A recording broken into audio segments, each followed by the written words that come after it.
Carta do apóstolo Paulo à igreja em Corinto, no capítulo 16, nós vamos continuar a nossa série, esta já a terceira mensagem.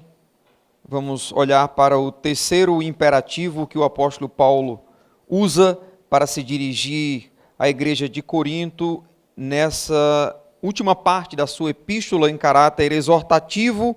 Ele então escreve 5 imperativos aí a partir do versículo 13, e vamos ler o verso 13 e 14. A palavra do Senhor diz assim: Sede vigilantes, permanecei firmes na fé, portai-vos varonilmente, fortalecei-vos, todos os vossos atos sejam feitos com amor. Que Deus aplique esta porção da sua palavra em nosso coração, nos dê sabedoria para entendermos e aplicar à nossa vida o que é a sua vontade revelada nas Escrituras. Irmãos, em nossa última meditação, nós consideramos a exortação que o apóstolo Paulo faz à igreja de Corinto para permanecermos firmes na fé. Nós consideramos o uso da expressão firme em outros contextos do Novo Testamento, tendo Paulo como seu principal propositor, e consideramos então à luz desses contextos para lançar entendimentos sobre a natureza da permanência em firmeza que o cristão precisa desenvolver. Nós então observamos que permanecer firme envolve estar na prática de exercícios espirituais. Na vida cristã, o crente precisa permanecer firme na observação dos mais diversos exercícios espirituais que culminem então na sua perseverança, que culminem na sua força, no seu fortalecimento para estar diante do Senhor em fé. Nós observamos ainda que permanecer firme envolve estar em pé em oposição à queda. A ideia nesta ocasião é de ser sustentado por Deus, Ele que é poderoso para nos livrar do tropeço. E consideramos como é maravilhoso saber que o nosso Deus é poderoso para nos sustentar de pé. Em terceiro lugar, nós vimos que permanecer firme diz respeito a uma convicção de posição.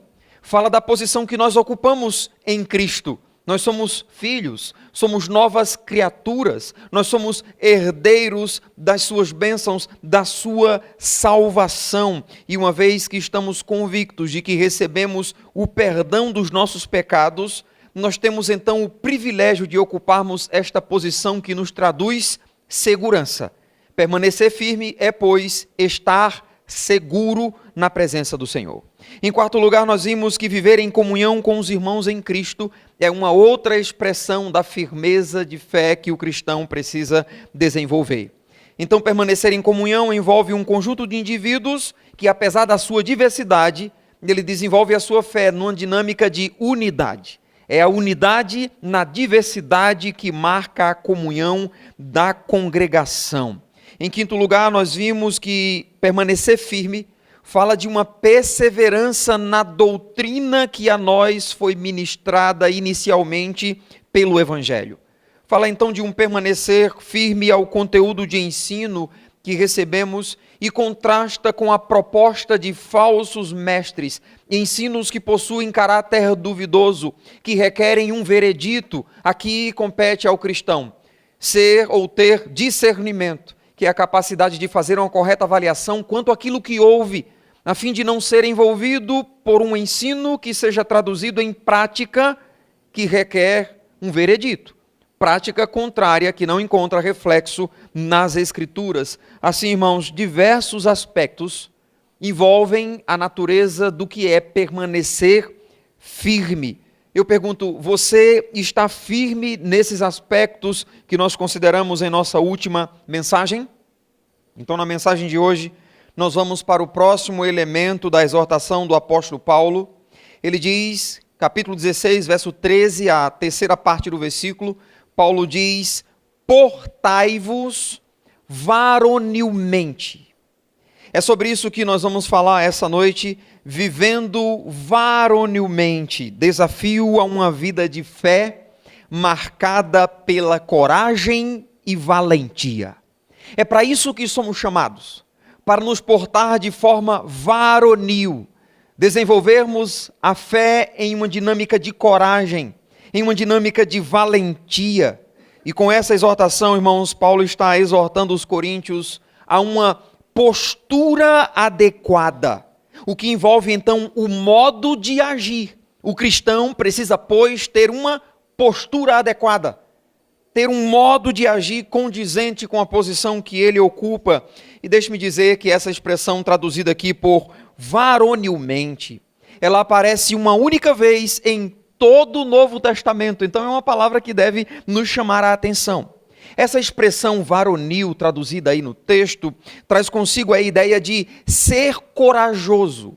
É alguém que é esforçado, alguém que é destemido. A coragem o faz agir sem impedimentos.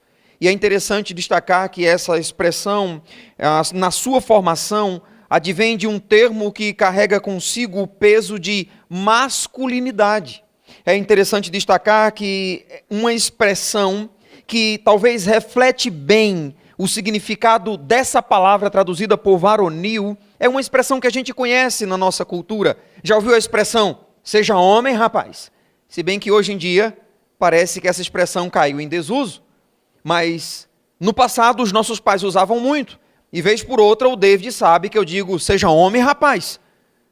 Os nossos filhos precisam ouvir isso. Os meninos, os marmanjos, né? Seja homem. E a ideia desta palavra varonil é essa.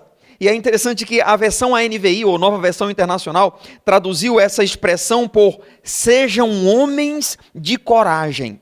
Essa não é uma tradução machista, mas expressa o sentido da palavra.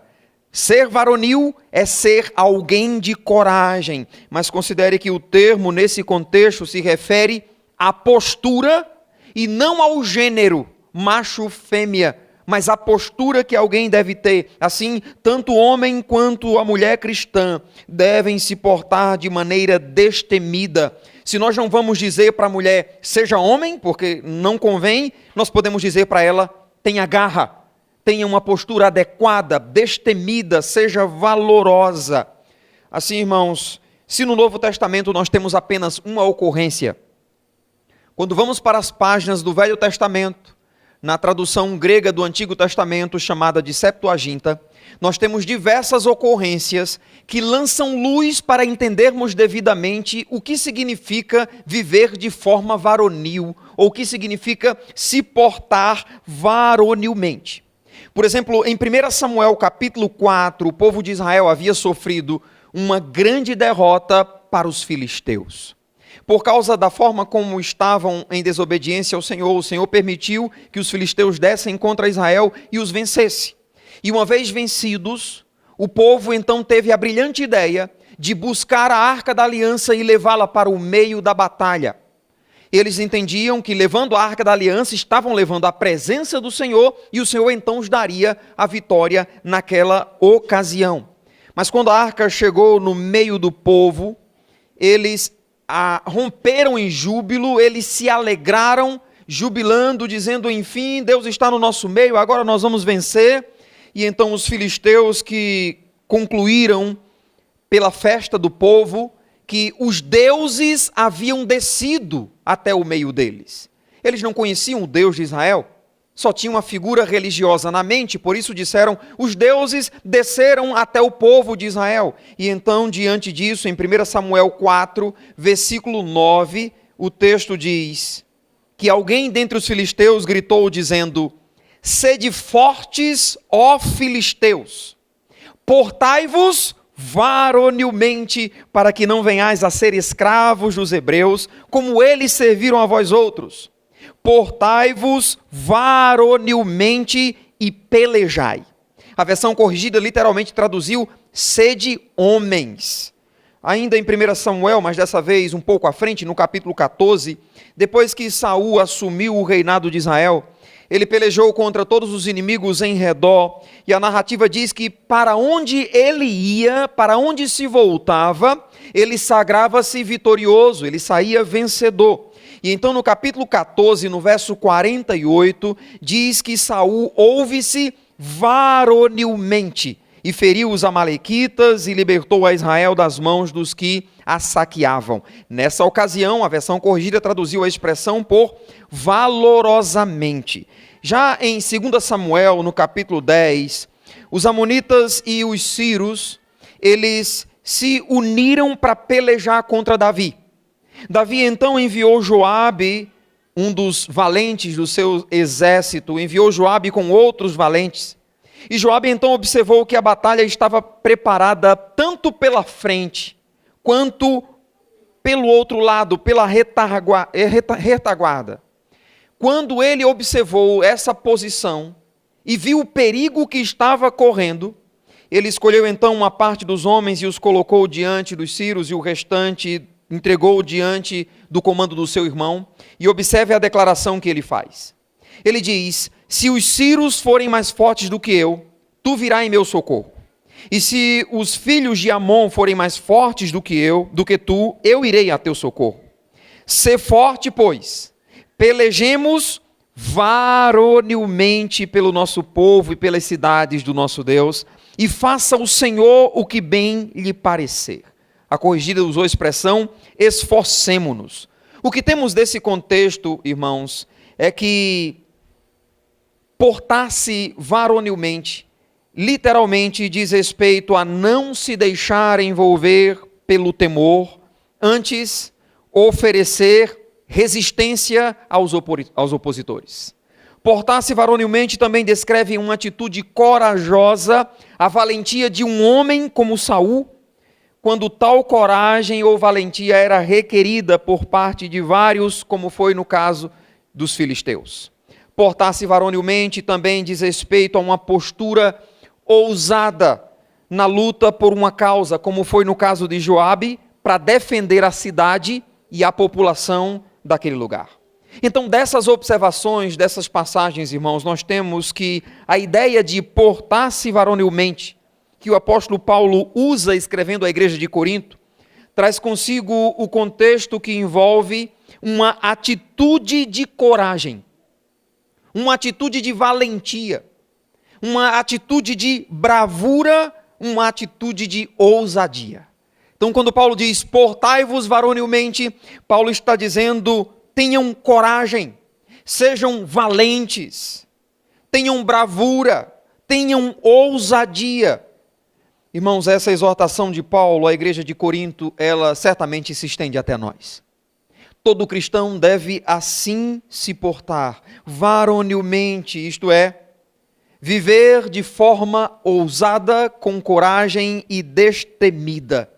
Irmãos, a fé que nós temos deveria nos impulsionar a vivermos assim, a sermos corajosos, a sermos valentes, a sermos ousados. E eu não estou falando aqui de estabelecermos, como alguns o fazem, uma guerra santa a partir da coragem que teríamos em Deus. Não é uma guerra santa em favor dos evangélicos. Essa não é a bandeira que precisamos levantar.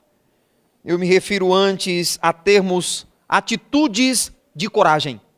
Atitudes que expressem sermos valorosos segundo o conhecimento que temos de quem nosso Deus é, o que Ele fez, o que Ele faz e o que Ele pode fazer. Eu diria que precisamos de atitudes que refletirão devidamente que realmente somos servos de Jesus Cristo, que refletirão devidamente a expressão de fé que temos em Jesus Cristo. Particularmente, irmãos, eu admiro demais aqueles que estabelecem projetos que requerem de fato coragem, que requerem ousadia, que requerem bravura. Projetos que nem todos se atreveriam a fazer. Por quê? Porque nem todos agem com bravura, nem todos têm coragem, nem todos são destemidos, nem todos agem de forma valorosa. E eu quero tornar isso aqui em termos práticos. Eu admiro, por exemplo, servos que estão dispostos a levar o evangelho nos lugares mais longínquos.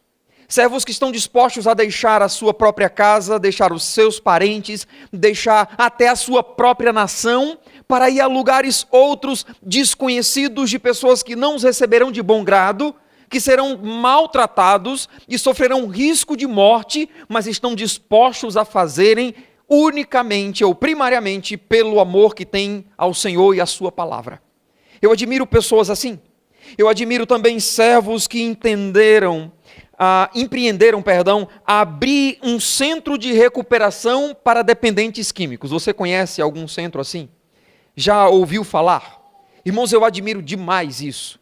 São pessoas que têm coragem, porque essa é uma área extremamente difícil, é uma área extremamente frustrante, porque o índice de recuperados é baixíssimo. O índice de pessoas que fazem um tratamento e retornam para a prática é altíssimo. Mas tem pessoas que empreendem, porque vem nessa ocasião a oportunidade de traduzir a esses dependentes químicos a verdadeira e suprema fonte de libertação, que não é simplesmente o abandono do vício, mas é sobretudo a libertação do pecado e as suas consequências. Essas pessoas então entendem que tal empreendimento é uma excelente oportunidade para ministrarem o evangelho da graça de Deus. E eles o fazem então de bom grado. Eu admiro também servos que abrem a porta de suas casas para alcançar vizinhos com a mensagem do evangelho. São pessoas que têm um compromisso interno de irem além de uma saudação com os vizinhos. Além de dizer bom dia, boa tarde, boa noite, são pessoas que ficam na expectativa de proporcionar uma oportunidade para compartilhar o seu testemunho, para compartilhar o evangelho de Jesus, para convidar para vir a uma programação, a congregação. São pessoas ousadas para compartilhar a fé em Cristo. E nesse sentido, eu lembrei agora que eu tinha um vizinho, quando morava ainda com minha mãe, não era casado, e eu saía para a igreja, boa noite, o nome dele Canindé, boa noite Canindé, e ele, opa Irani, boa noite, e eu ia para a igreja, e voltava, ia para a igreja, e voltava, e falava sempre com ele, sempre falando com ele, boa noite, boa noite, boa noite, até que um dia, ele me chamou e disse, Irani, eu agora sou crente. Que maravilha, eu fiquei tão feliz com isso, tão alegre. Ele tinha entregado a vida dele a Cristo numa igreja chamada Igreja de Cristo. E eu fiquei muito feliz, eu vibrei com aquilo. Ele disse, Irani, sabe quando você saía daqui para o culto? Eu ficava sentado aqui, doido que você dissesse, vamos para a igreja comigo? Mas aí você não me chamava, rapaz, eu ficava com vergonha de me oferecer. Se tivesse um buraco para eu me enterrar, eu o faria. Que vergonha! Eu não tive a oportunidade de convidar o meu vizinho para vir à igreja ouvir a palavra do Senhor. Faltou ousadia, faltou coragem para fazer isso. Então eu admiro pessoas que transpiram buscando oportunidades para ministrar o evangelho. Então convidar os vizinhos para uma reunião de estudo bíblico em sua casa, usar a sua casa para contar histórias bíblicas para crianças da vizinhança. Já experimentou fazer isso? Vem os meninos brincando, vem aqui, deixa eu contar uma historinha, eu vou fazer aqui um pó da morte, não, dê um refrigerantezinho, um suco, né, pó da morte para as crianças, né? Um refrigerantezinho com a pipoca, você fez da sua casa um lugar de mensagem do evangelho. Sabe o que é isso? É ousadia. Ao invés de ficar lá na televisão, ao invés de ficar olhando a vida dos outros, vigia, irmãs, e Maraquim não faz isso não, né? Está lá ministrando a palavra, aproveitando as oportunidades. São oportunidades que precisamos fazer. É organizar um chá para as senhoras vizinhas da sua casa, minha irmã. Chamar alguém para trazer uma ministração naquela ocasião. Isso é ousadia, isso é bravura, isso é coragem, isso é compartilhar a fé. Eu admiro também, irmãos, servos que transpiram a mensagem do evangelho. Em tudo que empreendem, servos que aproveitam cada oportunidade com propriedade para apresentar o evangelho. São pessoas que agem com sabedoria e devem assim ser. Afinal de contas, Paulo disse em Colossenses 4, versículo 5, portai-vos com sabedoria para com os que são de fora. Aproveitai as oportunidades. Há pessoas que transpiram o evangelho, de modo que tudo à sua volta conduz ele a uma oportunidade de ministrar. Está conversando sobre futebol, daqui a pouco está falando de Jesus. Está conversando sobre política, daqui a pouco está falando de Jesus. Está conversando sobre construção, daqui a pouco... Sim, você pode ir na minha igreja fazer uma visita? Rapaz, quando é que eu posso ir na sua casa? Eu vou lá ler um versículo para você. Isto é ousadia. Eu admiro também servos que desenvolvem um projeto junto a uma comunidade. São pessoas que olham para uma comunidade tendo o interesse, não simplesmente de ajudar ao necessitado, mas de, por meio disto, fazer uma oportunidade para pregar, testemunhar o Evangelho. E eu diria que as formas para isso são as mais diversas. Por exemplo, você pode ter coragem, ser ousado, valoroso. Você pode realizar um sopão numa comunidade carente e distribuir naquele lugar. Você pode arrecadar roupas, cestas básicas e abençoar pessoas que necessitam. Você pode contar histórias bíblicas para crianças de uma localidade. Você pode usar esporte para ser uma porta e alcançar crianças, adolescentes e jovens. Você pode, você que entende de música, proporcionar aula de instrumento.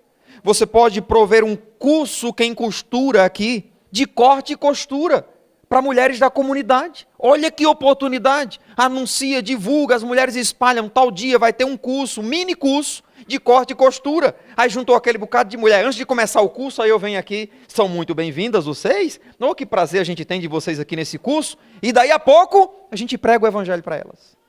Fica aqui conversando na comunhão, daqui a pouco, terminou o curso. Olha, nós vamos terminar o curso com um culto de ações de graças. Aí aquelas mulheres do curso, vem, vai receber o seu diploma e vão ouvir a mensagem do evangelho. Irmãos, nós precisamos usar de estratégias para ganhar almas para o Senhor.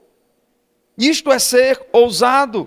Alguém pode fazer artesanato. O que é o talento que você tem, a habilidade que você tem, que pode ser usada para a glória de Deus, em ousadia para que vidas sejam alcançadas? Você pode ser um instrumento do Senhor na vida de alguém, através de um dom, um talento, uma habilidade que você possui, vidas podem se render aos pés do Senhor. Nós tínhamos um trabalho numa comunidade carente. Tínhamos a igreja no centro e tínhamos um trabalho numa comunidade carente. Um projeto chamava-se Projeto Crianças no Rumo Certo. Então, todo sábado, um grupo de irmãos da igreja ia, o foco era futebol, as meninas tinham vôlei, então tínhamos um grupo, nós começamos a dar aula de instrumentos. E até hoje, lá naquele lugar, existe pelo menos dois, um que toca violão e outro que toca baixo, que tivemos o privilégio de ensinar lá no projeto. Nem crente eles eram. Mas o contato com o projeto, pela graça de Deus, o Senhor os alcançou e eles posteriormente se tornaram ministros de louvor. São oportunidades diversas que eu diria, irmãos, nós precisamos agir com coragem. Talvez uma oração que nos seja conveniente é: ó Deus, move corações dentre nós. Homens e mulheres sendo desafiados a terem coragem, ousadia, e prover oportunidades para que o teu nome seja glorificado através da realização do que empreenderem. Irmãos, Deus tem abençoado esta igreja com pessoas que podem fazer muito mais do que estão fazendo. O que está faltando é coragem. O que está faltando é se portar de forma varonil. Outras áreas podem ser apontadas nas quais o cristão precisa viver de forma varonil, ou seja, com coragem, com bravura e com ousadia. Por exemplo, coragem e valentia para renunciar o pecado que tenazmente nos assedia. Eu estou usando a linguagem que o escritor aos Hebreus usou. Que o pecado tenazmente nos assedia. Em termos práticos, é você, por exemplo, homem casado, rejeitar de forma veemente toda a ousadia que qualquer outra mulher estabeleça com você, tendo em vista uma brecha ser estabelecida e uma porta ser aberta para a impureza na sua vida. Você precisa ter coragem. Você precisa ser homem, porque o conceito que temos de varonilidade é diferente do que o mundo tem. No mundo, se um homem recebe uma indireta, ou mesmo uma direta de uma mulher, um homem casado o recebe, para as pessoas do mundo vão dizer: rapaz, seja homem, mostra para essa mulher que tu é macho, mostra para ela que tu é homem. Mas o homem de Deus não pensa assim. Você quer que eu seja mais direto? Sabe aquelas brincadeiras que aquela sua colega do trabalho fica tirando com você? Soltando piadinha com você? fazendo menção de uma coisa. Ah, o seu cabelo é assim, é assado. Ah, você se veste assim. Ah, eu acho tão bonito um homem que se veste assim. Ah, isso e aquilo outro. E você fica internamente alimentando o sentimento de prazer pelo elogio, porque elogio enche o nosso ego. Aí você fica gostando daquela conversa. E o elogio vai vindo, e você vai dando ousadia. Ela elogia você e você dá um sorrisinho no canto de boca, dizendo, continue que eu estou adorando. Cuidado. Se você não tiver coragem, você é uma presa prestes a cair no pecado. Então tenha coragem. Seja homem para impor limites. Se uma mulher está brincando com você e você é um homem casado, feche a cara para ela. Seja bruto, não brinque com a carne, não dê ousadia. Ela soltou piada com você, você fecha a cara e sai. Você não dá sorriso de canto de boca, você não corresponde, porque se você o fizer, você está sendo cúmplice e está paquerando com o pecado. Daqui a pouco você namora e você casa com ele. Você compreende que não se brinca com o pecado? Da mesma forma, para as mulheres, rejeitem veementemente toda ousadia maliciosa de homens sem temor a Deus. Mulher, se porte de forma varonil. Cuidado com a mulher carnal que está dentro de você, que quer reger o seu andar, que quer reger o seu senso de prazer, alimentando então a obra da carne. Cuidado com a mulher carnal. Então você está dizendo que controla a situação, que sabe até onde vai, que permite ir só até ali. Cuidado. Você está permitindo um homem dizer piadas com você, você que é mulher casada? Um homem tirar brincadeiras com você, até o dia em que ele aproveitou, que já alicerçou o seu terreno, com brincadeiras, ele vai jogar uma verde. E aí você se faz de inocente, porque de ingênua você não tem nada, minha irmã. Você se faz de inocente e recebe aquela cantada. E você fica alimentando. Só no seu coração. E cuidado. Porque aquilo que muito pensamos, buscamos colocar em prática. Ou você domina os seus sentimentos, ou eles dominam você. E aí ele investe pesado. Então, mulheres, cuidado com um homem muito gentil com você, casada. Com um homem muito atencioso. Um homem que nota os detalhes em você que o seu marido não nota. Daí você saiu, aí colocou um broche pequenininho, seu esposo não disse nada. E quando você chegou lá, ele disse, que broche lindo. Você penteou o cabelo de uma forma diferente, seu esposo não percebeu, mas quando ele entrou, ele disse, nossa, esse penteado ficou massa em você. Seu batom está tão bonito hoje. Vigia, minha irmã, é laço. É investimento de Satanás. Então tenha coragem para se portar de forma varonil. Você me respeite, eu sou uma mulher casada. Mantenha a distância necessária para se portar de forma varonil. Estabeleça limites. Tenha muita cautela. Cuidado, você que é homem e você que é mulher, com o nível de gentileza para com o sexo oposto. Vez por outra, minha esposa diz, vigia, meu filho. Cuidado com o índice ou nível de gentileza, educação e sensibilidade para com alguém do sexo oposto. Isso pode confundir alguém.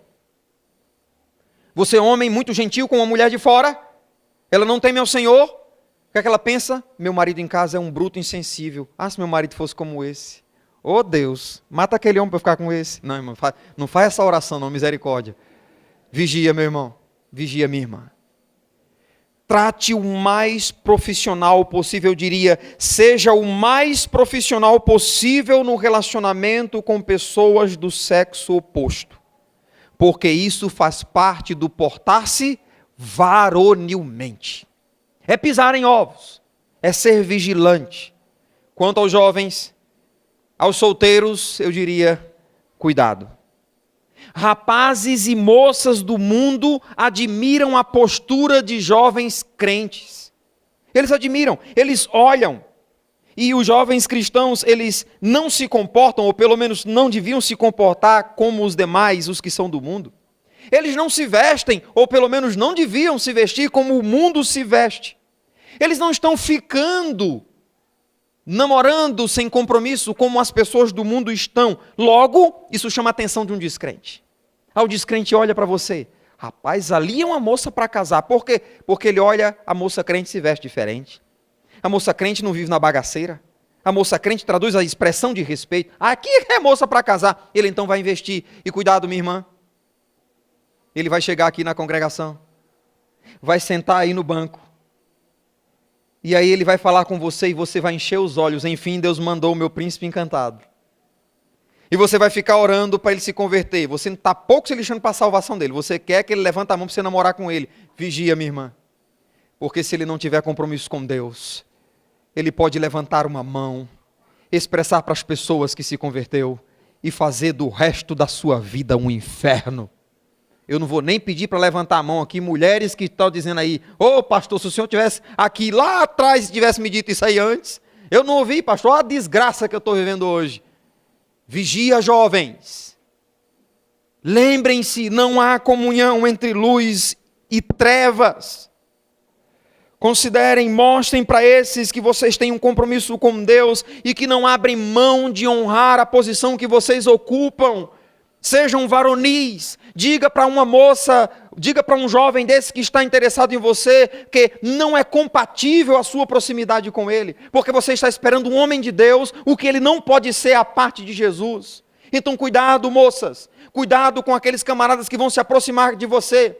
O camarada tem porte de Absalão, que era bonito da planta do pé ao alto da cabeça, e lábia de Salomão no livro de Cantares. O caba fala que é uma maravilha, e ele pode arrebentar com a sua vida. Cuidado, jovem. Na igreja as meninas são muito fechadas, as meninas são muito chatas. Eu vou buscar uma lá fora. E muito cuidado, porque enganosa é a graça e vã a formosura, mas a mulher que teme ao Senhor, essa será louvada. Você pode encontrar por aí uma Jezabel para desgraçar sua vida, tirar você da fé, da presença do Senhor. Ainda, irmãos, coragem e bravura para ir na contramão do mundo é o que nós precisamos. Irmãos, as Escrituras descrevem os cristãos como sendo forasteiros e peregrinos, como sendo pertencentes a uma outra pátria. Filipenses 3:20 diz que a nossa pátria está no céu, de onde aguardamos o nosso Senhor e Salvador, Jesus Cristo. Então, tendo uma pátria celestial, nós já morremos para as coisas deste mundo. É preciso, pois, coragem e bravura para de fato vivermos nesse mundo na contramão dele. Na contramão, irmãos, por exemplo, de um sistema corrupto que pressupõe que a corrupção é a medida de todos. Tinha um prefeito que eu vivi perto, a filha dele era da nossa igreja, uma bênção, ela, e ele enveredou pela corrupção. E ele dizia uma frase comum para ele e para muitos do mundo: todo mundo tem o seu preço. Então tinha um blogueiro que esculhambava com a prefeitura, denunciando as incoerências, as coisas. Ele estava fazendo barulho demais e muita gente estava ouvindo. E aí ele disse para a esposa dele: eu vou comprar esse cara. Ela disse: você compra não. Esse ali? Ele disse: todo mundo tem o seu. Adivinha, na outra semana, quais eram as postagens do blog? Só defensiva para a prefeitura. Só promoção de maquiagens da prefeitura. Porque para o mundo, eles pensam que todo mundo tem um preço. Nesse contexto, o servo de Deus faz a diferença, mostrando que não é regido pelo sistema desse mundo mau. Antes, ele é regido pela palavra de Deus. Logo, Paulo disse: aparte-se da injustiça todo aquele que professa o nome do Senhor. O Senhor conhece os que são seus. Aparte-se da injustiça todo aquele que professa o nome do Senhor. É seguir na contramão de uma sociedade relativista que vê tudo como normal. Irmãos, o cristão não deve ter medo de afirmar a sua fé baseada na vontade revelada da palavra de Deus.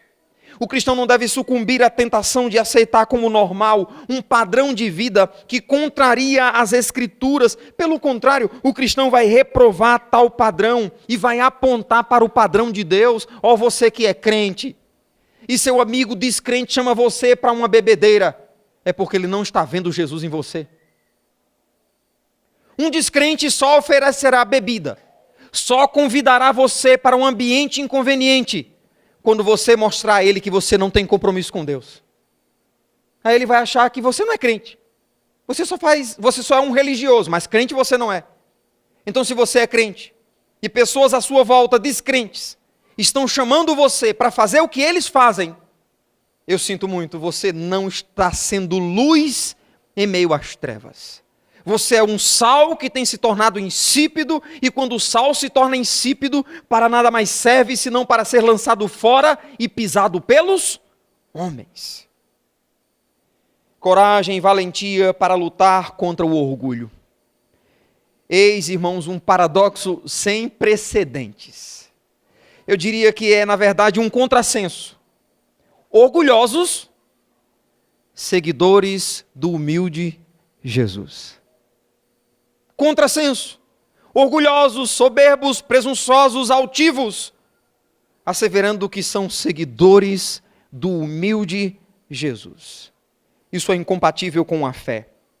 Há servos que não conseguem voltar atrás de algo que fizeram. Para alguns, reconhecer os erros que cometeram não faz parte do seu manual de procedimento nesse mundo.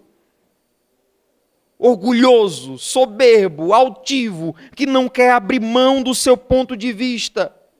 Há pessoas que, por conta do orgulho, perderam a comunhão com outras pessoas. Elas não percebem, mas decidiram viver na derrota imposta pelo seu próprio orgulho do que viver na paz e na comunhão que deveria desenvolver. Há casais que passam dias, semanas, e não se condoem por não estarem bem no seu casamento. Vai passando o tempo e vão desenvolvendo uma perspectiva de profissionalidade, de só corresponderem com as coisas da casa, mas não há uma interação e não há falta dela, porque o orgulho não deixa. Há cônjuges que nunca voltam atrás. Que o esposo ou a esposa diz uma coisa e não para levar essa coisa diante de Deus, dizendo assim: Deus, minha esposa disse isso aqui, Senhor. Ela tem razão. E aí, na presença do Senhor, nós somos desnudos. É quando realmente chegamos à conclusão de quem somos. Então, um coração soberbo diz: você é o cara. Você nem precisa tocar nesse assunto com Deus. Você pode falar sobre outras coisas com Deus, esse aí não tem problema. Insensatez. Não está percebendo que a oração do casal foi interrompida pela quebra da comunhão? Infelizmente, há cônjuges que nem sentem falta, porque são vencidos pelo orgulho. Lute contra o orgulho, não deixe que esse mal terrível arrebente com o seu casamento, com a comunhão com o seu irmão. Eu quero desafiar vocês, concluindo a mensagem, eu quero desafiar você a um ato de coragem, um ato de bravura. Você é alguém que tem capacidade, talento, habilidade, ou mesmo um dom dado por Deus. Está lhe faltando coragem, ousadia, intrepidez. Você poderia produzir muito mais para o reino do Senhor. E o que você está fazendo aí parado? Onde está o fervor que você deveria viver a sua fé? Porque você não está apoiando os evangelistas. Você que canta tão bem, por que não está no louvor? Você que toca, por que não está tocando? Você que dá aula com maestria, por que você não colocou o seu nome para ser um professor do departamento infantil? Você que é líder nato, por que está fugindo dos cargos de liderança? Considere, a palavra do Senhor diz que Deus não nos tem dado espírito de covardia. Seja homem, rapaz. Você, mulher, seja valorosa, seja varoa, guerreira. Que nossa vida seja marcada por uma vida varonil. Eu então desafio você a ter coragem para realizar algo que você sabe que tem condições, mas tem lhe faltado a coragem até hoje, e Deus está falando ao seu coração. Eu lembro das palavras de Davi quando disse: em Deus faremos proezas, isto é, em Deus faremos algo de natureza extraordinária, algo incomum, de realização improvável. Faremos isso em Deus.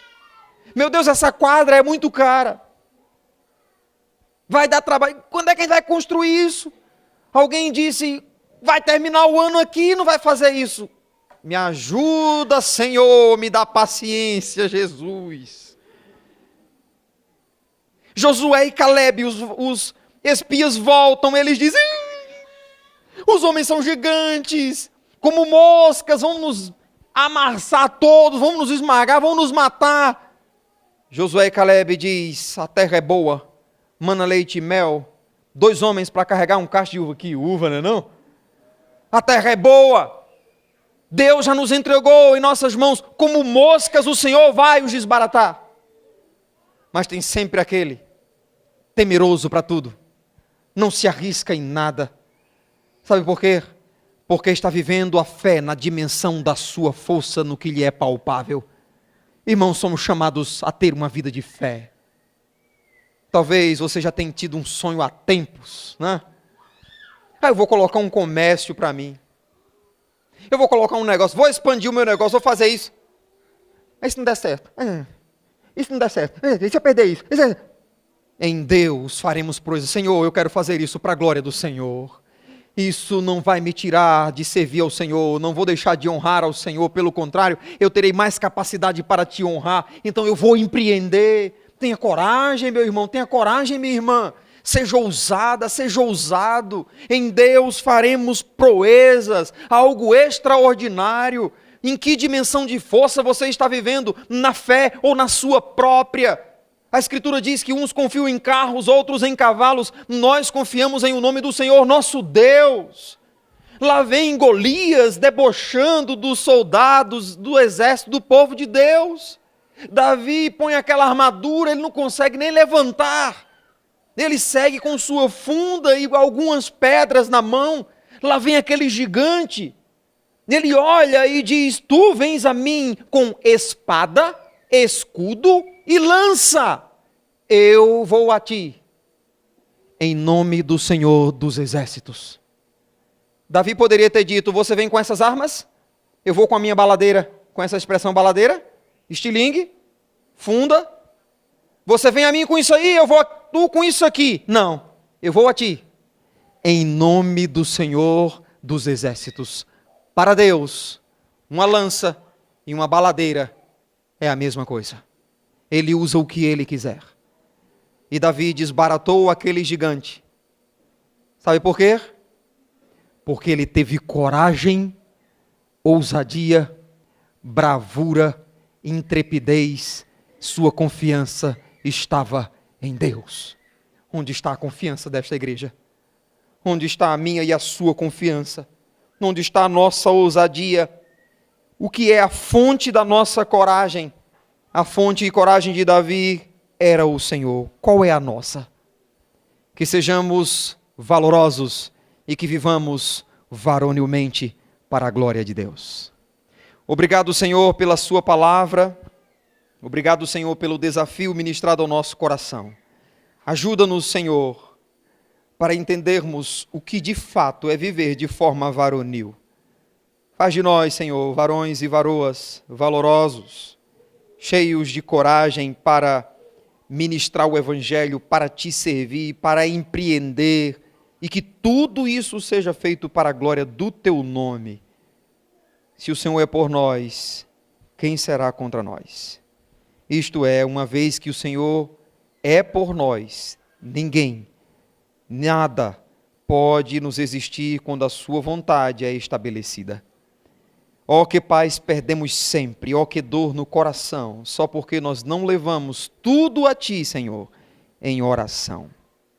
Abençoe o seu povo, Senhor, e levanta dentre nós homens e mulheres corajosos para fazer a sua obra. No nome de Jesus oramos agradecidos. Amém.